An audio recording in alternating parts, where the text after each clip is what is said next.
Hello friends, आज का जो हमारा टॉपिक है वो है इंडिया साउथ कोरिया रिलेशन।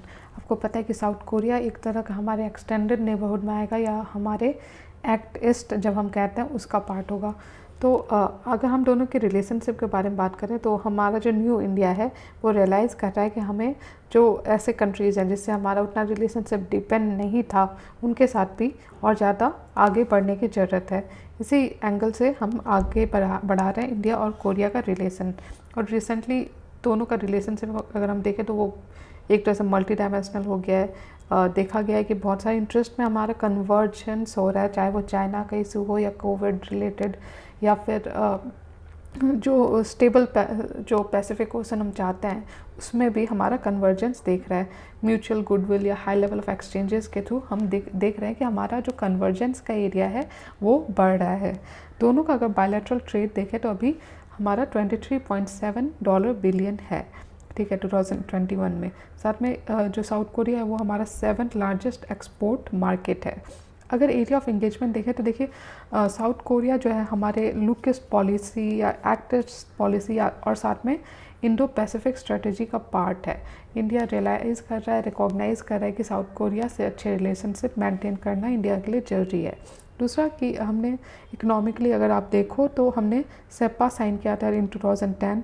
साथ में कोरिया प्लस हमारा जो है to promote Korea and facilitate Korean investment in India in 2016। ये सारा हमारा इकोनॉमिक इंगेजमेंट अगर आप देखो तो। तीसरा है डिफेंस एंड स्ट्रेटेजिक रिलेशनशिप। तो 2020 में इंडिया एंड साउथ कोरिया ने साइन किया road map for defence industries cooperation. इसमें ये दिखाता है कि हम लोग सिर्फ इकोनॉमिकली ही नहीं डिफेंस और स्ट्रेटेजिकली इन्वॉल्व हो रहे हैं। एनर्जी के एरिया में अगर आप देखो तो जुलाई 2011 में हमने साइन किया civil nuclear energy cooperation agreement. तो इस तरह से हम अलग अलग एरियाज़ में कन्वर्ज या इंगेज कर रहे हैं। अगर हम बात करें कि सिग्निफिकेंस क्या है साउथ कोरिया का एज अ होल, अगर आप सिग्निफिकेंस का बात करो तो देखिए पहला तो कि चाइना का जो फैक्टर हो जाता है कि tilt away of south Korea from China, क्योंकि साउथ कोरिया नहीं चाहता कि चाइना पे इसका ज़्यादा डिपेंडेंट हो। तो वो चाहता है न्यू इकोनॉमिक अपॉर्चुनिटीज़ और इंडिया का मार्केट उसके लिए, या जो इंडिया का इतना ह्यूज मार्केट या पॉपुलेशन है उसके लिए अपॉर्चुनिटी है।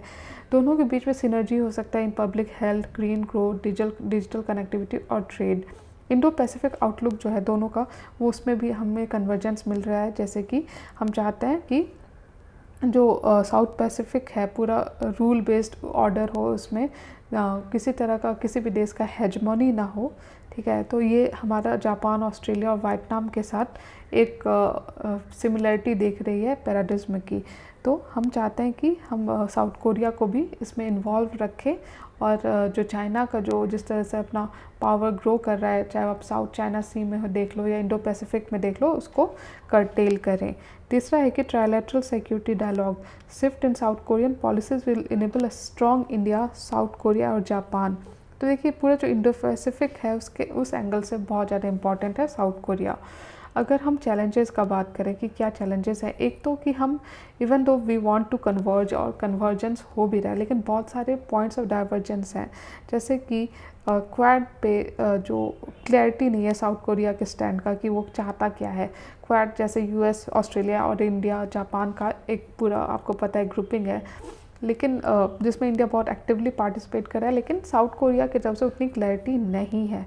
दूसरा है कि इकोनॉमिकल टाइज अगर देखो तो हमें उसको और ज़्यादा अपग्रेड करने की ज़रूरत है। तीसरा है प्रेशर फ्रॉम चाइना। देखिए चाइना का नेबर है, आपको पता है साउथ कोरिया, और जिस तरह से अलाइनमेंट हो रहा है इंडिया और साउथ कोरिया उससे चाइना थोड़ा सा तो परेशान होता ही है। चाहे हम जापान से इंगेज करें या साउथ कोरिया से इंगेज करें, चाइना को परेशानी होनी ही है, ठीक है। तो ये भी एक फैक्टर है। उसके बाद प्रेशर फ्रॉम नॉर्थ कोरिया। देखिए आपको पता है कि नॉर्थ कोरिया और साउथ कोरिया एक पॉइंट तक जुड़े हुए थे, फिर बाद में ड्यूरिंग कोल्ड वार एंड उसके बाद नॉर्थ कोरिया कम्युनिस्ट में चला गया और आपको पता है कि साउथ कोरिया वहाँ पे कैपिटलिज्म रहा। तो नॉर्थ कोरिया आपको पता है वहाँ पे कितनी अनस्टेबिलिटी है और उसका इम्पैक्ट आपका साउथ कोरिया में भी दिखता है, ठीक है। तो इस तरह से हमने चैलेंजेस समझा। अगर वे फॉरवर्ड की बात करें तो देखिए पहला तो है कि सिमिलर चैलेंजेस दोनों बहुत सारे फैक्टर्स पे जो चैलेंजेस हैं वो एक ही तरह के हैं। तो जो इक्वेशन है उसमें दोनों को एक अपॉर्चुनिटी मिलती है कि दोनों साथ आए, ठीक है।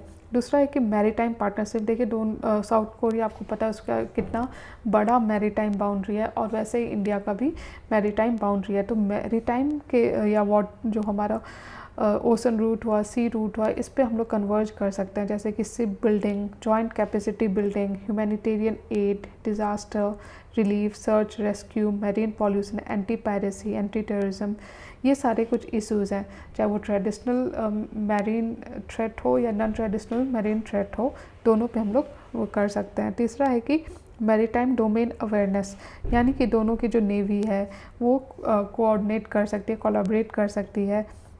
जैसे इंडियन नेवी ने इस्टेब्लिश किया है Indian fusion centre in the Indian ocean, तो इससे क्या होगा कि जो सिचुएशनल अवेयरनेस है या जो इंडियन ओशन में जो कंडीशन है और जो इंडो पैसिफिक में जो कंडीशन है, दोनों के बीच में हम मेल कर सकते हैं। हम लोग जो रिसर्च डाटा है, जो भी अवेलेबल इंफॉर्मेशन है, स्टैटिस्टिक्स हैं, वो शेयर कर सकते हैं।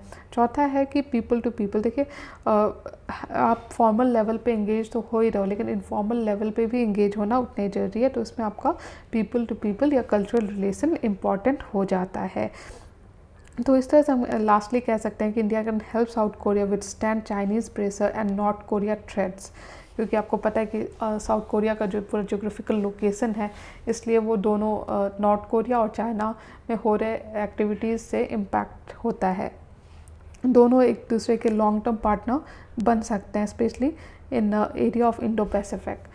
तो इस तरह से हमने पूरा ये आर्टिकल समझ लिया, जो साउथ कोरिया और इंडिया का रिलेशनशिप है उसको कवर कर लिया। आई होप आपको वीडियो अच्छा लग रहा है। अगर अच्छा लग रहा है तो प्लीज़ लाइक कीजिए और मेरे चैनल को सब्सक्राइब कीजिए and keep learning. Thank you.